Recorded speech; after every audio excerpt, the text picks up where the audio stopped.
Começando então aqui. O bode. Era 10 de setembro de 1951. Conta minha avó. Agora ela não falou se os nomes estão trocados.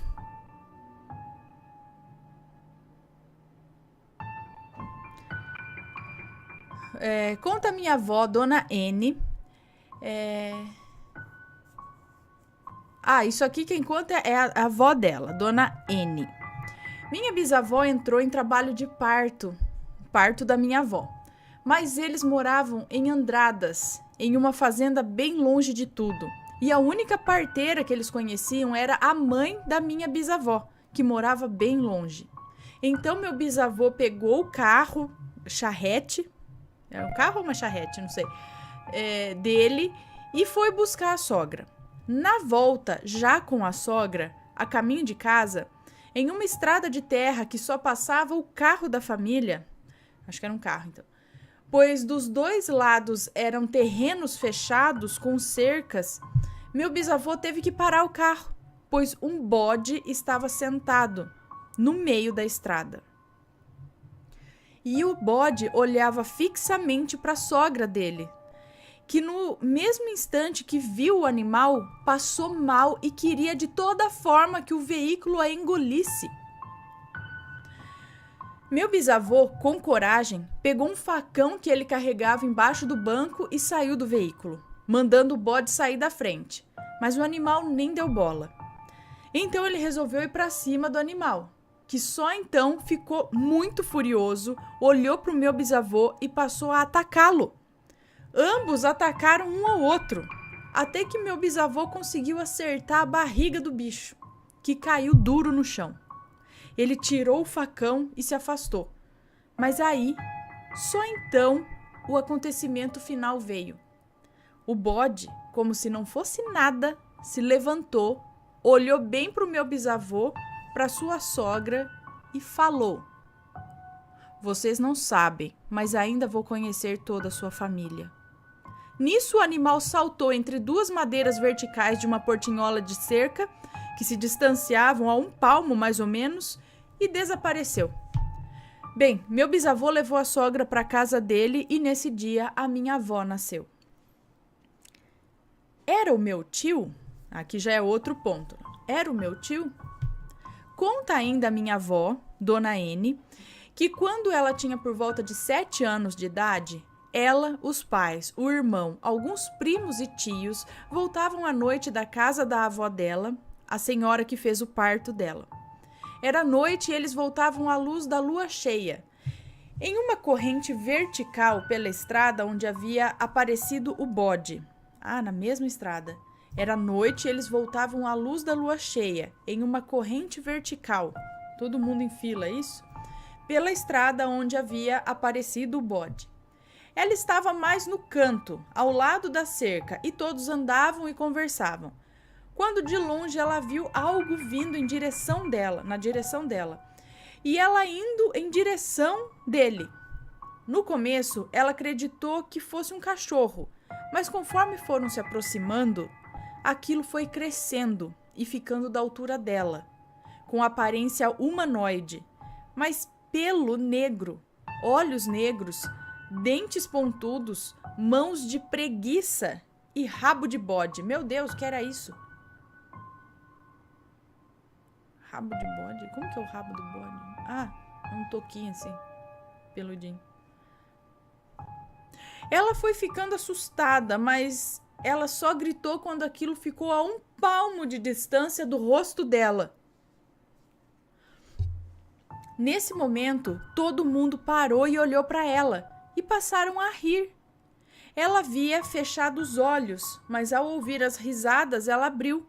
E o que estava à frente dela não era uma criatura, mas o seu tio, que morava com a sua avó ainda e estava voltando para casa. Atônita, ela foi para o lado e o tio dela passou do lado dela. Mas alguns segundos depois, quando ela olhou para trás, não tinha ninguém. Ninguém pareceu perceber, porque apenas continuaram descendo pela estrada e conversando. Criatura na estradinha. Conta meu avô, esposo da minha avó, seu O, que quando ele tinha seus 16 ou 17 anos, ele já trabalhava e chegava em casa perto da meia-noite. Ele morava em uma fazenda e o único caminho do portão da cerca até a casa dele era uma boa caminhada de 30 minutos por uma estradinha que passava apenas uma pessoa por vez pelo milharal. Misericórdia, milharal não. Conta ele que vários acontecimentos, como assobios ou o milho se mexendo àquela hora, já havia acontecido antes. Mas esse ele se surpreende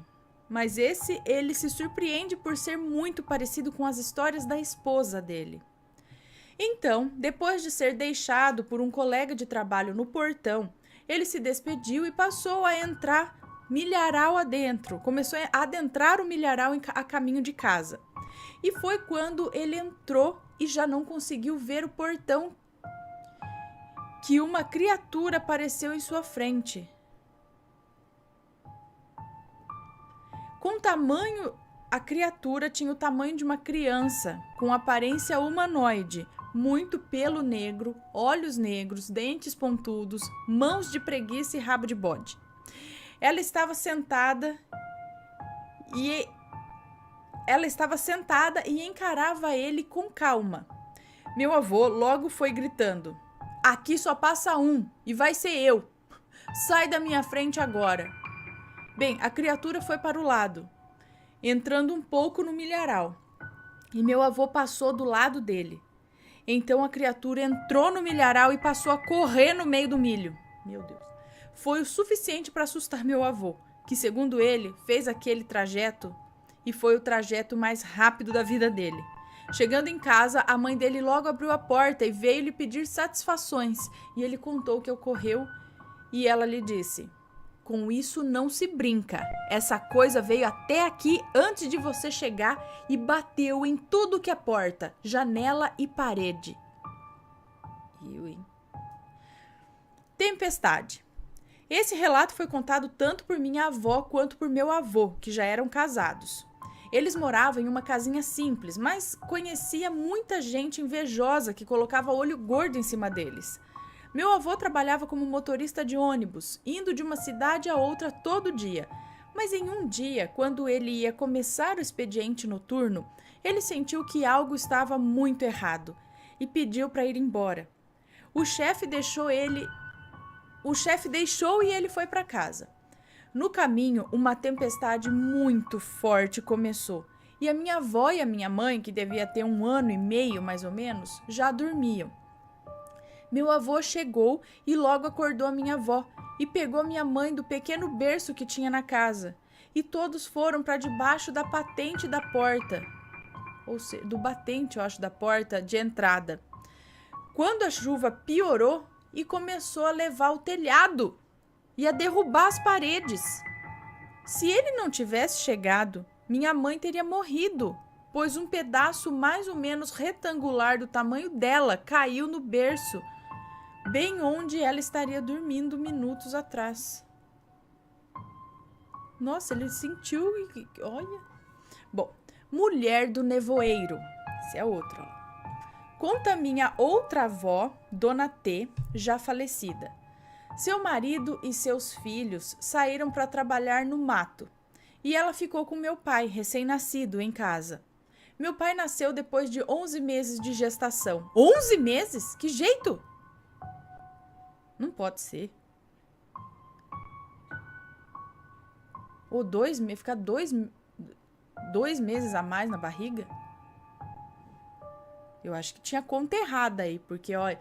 Bom, meu pai nasceu depois de 11 meses de gestação e os médicos não davam muita esperança. Por isso, ele vivia dormindo na cama de casal e sempre com muita atenção da mãe. Ele nasceu e os médicos acharam que ele ia morrer logo. Então, eles deixavam o bebê na cama de casal para ficar de olho, não no berço lá, sem olhar, porque tinham medo dele morrer. Bom, enfim... Minha avó, naquele dia, resolveu deitar com meu pai na cama, e assim fez, se deitando de barriga para cima. E congelou, paralisou. Ela não conseguia mexer um músculo, estava tudo fechado, pois meu pai não podia pegar friagem.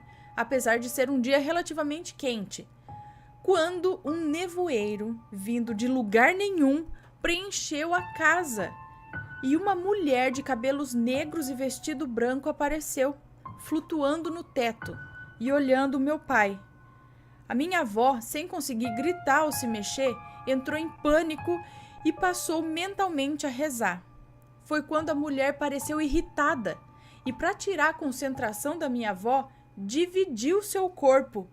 Então a cabeça ia para um lado da casa e o corpo para outro, e juntava. E assim ela fez por uns bons minutos, enquanto minha avó rezava, até que, assim como apareceu, desapareceu. Minha avó conseguiu se mexer, se levantou, ajoelhou no pé da cama e foi agradecer a libertação. E ao fechar os olhos, ela viu um leão deitado, com cara triste de derrotado, e com um dos pés em cima dele, um anjo, com uma espada em mãos, sorrindo pela vitória. Miguel. Sombra. Conta minha mãe, Dona A, que logo que ela casou com meu pai, seu P, eles estavam dormindo tranquilamente na cama deles quando ela acordou com um puxão do esposo que falava: "Tinha algo negro do seu lado." E minha mãe, muito calma, acendeu a luz, olhou pelo quarto e não achou nada. E falou para o meu pai para eles rezarem. E assim eles fizeram. Meu pai não me fala muito, mas minha mãe diz que do que ela sabe, aquela coisa que assustou meu pai não queria o bem deles, não. Bom, agora começam as histórias em que eu presenciei ou estava no local e me envolve. Embaixo da cama.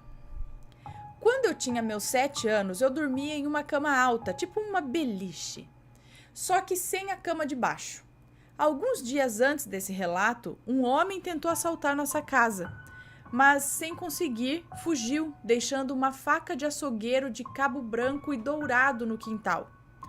Faca que a minha mãe guardou do lado de fora da casa, em um armário alto onde eu não alcançava, atrás de várias coisas pesadas.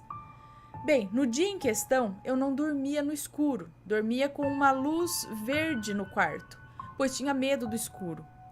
Eu acordei, desci os 5 degraus da cama e fui até o quarto dos meus pais, do outro lado da casa, acordando minha mãe e dizendo que eu não conseguia dormir.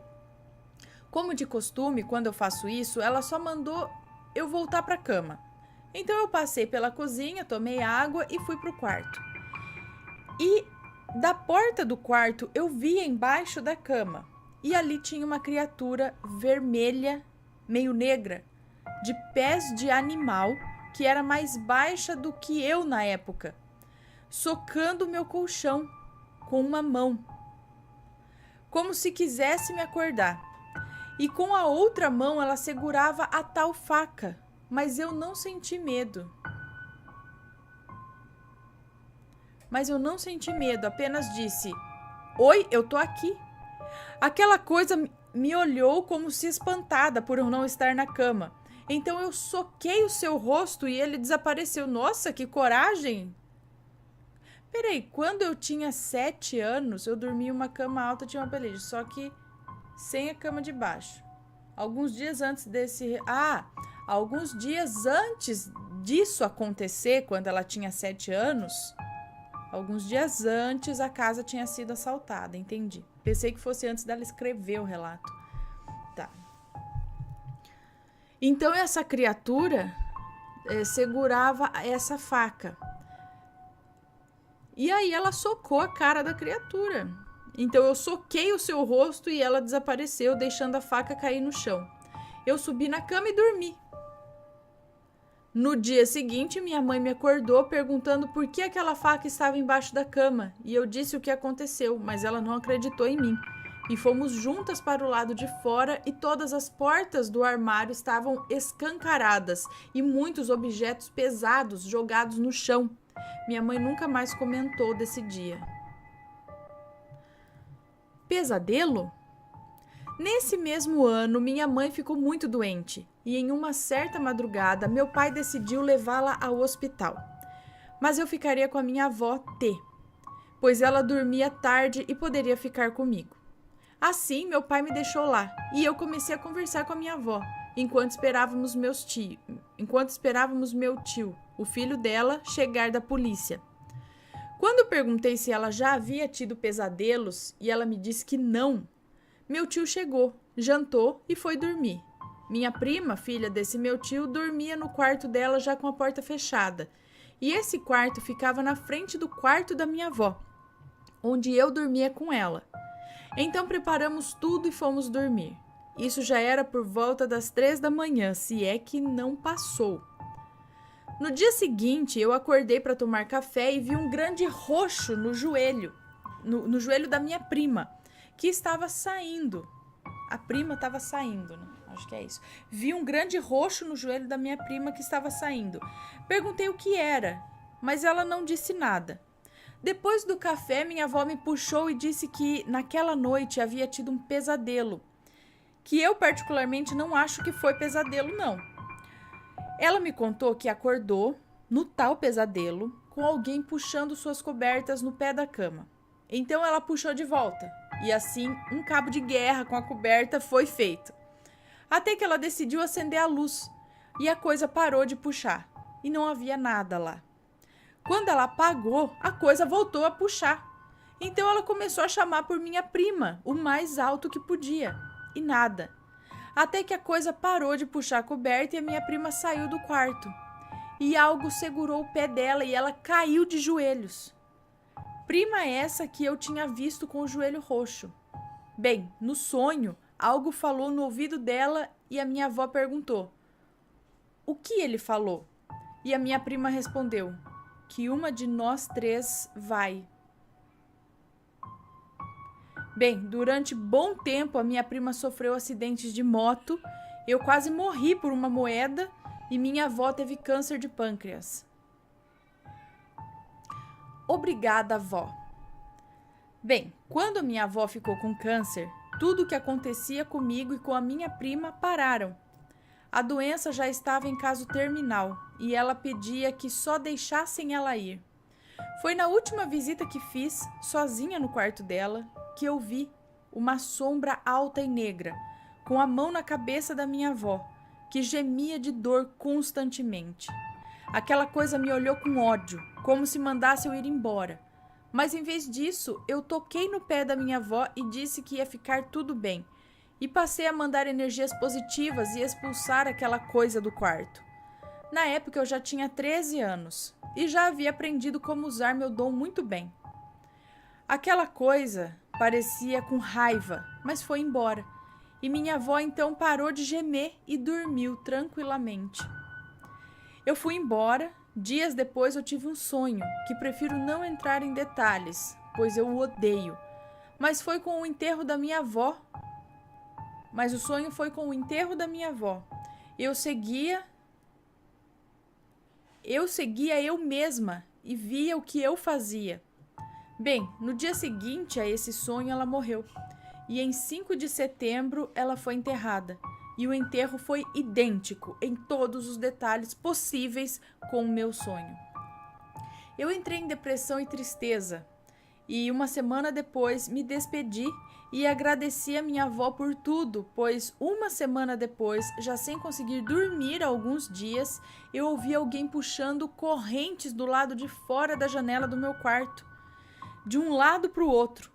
Alguém me olhava do teto e alguém me olhava nas costas, já que eu deitava de costas para o quarto, encarando a parede. Pedi fortemente que alguém me tirasse daquilo, quando uma luz forte preencheu o quarto e na parede eu vi a sombra de um anjo com enormes asas. Mas quando olhei para trás, meu olhar foi direcionado direto à porta fechada do meu quarto, onde a minha avó sorria para mim e disse: "Vai ficar tudo bem, estou em paz." E eu dormi. No dia seguinte, contei à minha mãe o que ocorreu e ela disse que tinha tido um sonho com a minha avó, onde ela dizia aquelas mesmas palavras daquela noite. Eles me odeiam, me descobrindo. Nessa última parte, última importante, quero esclarecer que o que eu contarei foi o último dia desse tormento constante e diário de 3 meses. Nesse dia, eles vieram ao meu quarto logo que terminei de me cobrir para dormir.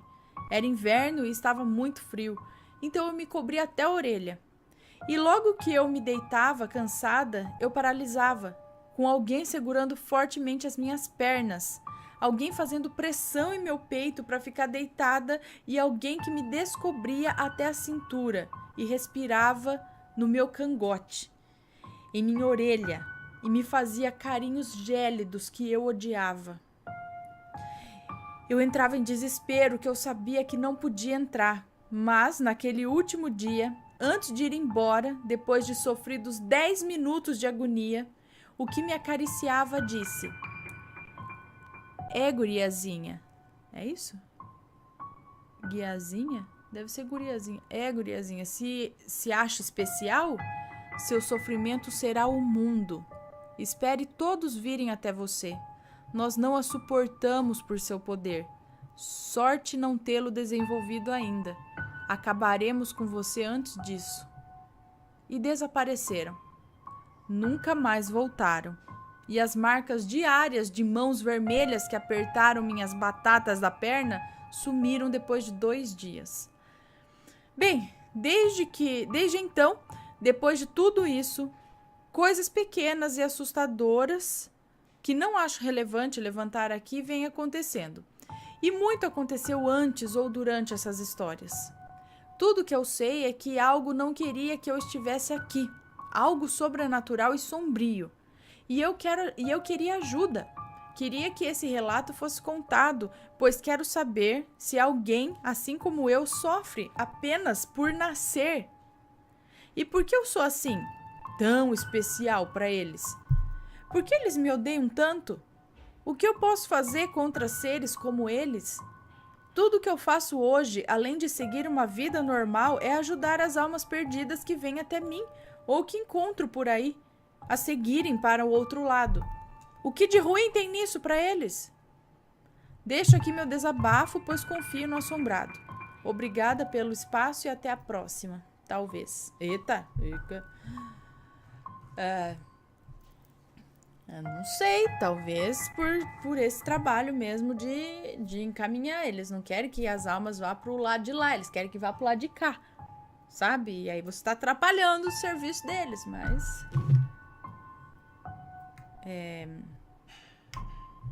Não sei, se alguém passa por alguma situação parecida, manda um relato ou escreve, deixa aqui embaixo nos comentários pra ela.